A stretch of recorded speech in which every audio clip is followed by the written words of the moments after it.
In today's video, I'm going to teach you how to format table borders. By the end, you'll feel confident turning a plain table into something clean, readable, and tailored to your document. Let's start by making sure you can see the tools you need. Click anywhere inside your table. As soon as you do, a table tab should appear at the top of your screen. This tab is where you'll find everything we're using today. If you don't see it, double check that your cursor is inside the table, not just near it. Once it's active, keep the table tab open so you can quickly apply changes as you work.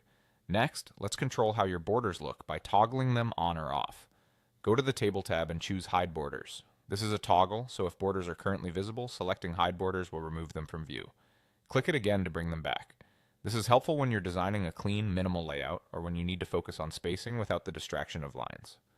If the result isn't what you expected, make sure your cursor is in the correct table before you try again.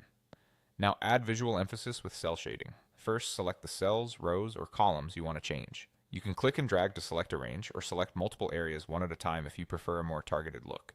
With your selection ready, go to the Table tab and choose Shading. Pick a background color that supports your content, a subtle tone for headers, or a light accent for key figures. Aim for enough contrast to keep text readable, and keep your color choices consistent to guide your reader's eye.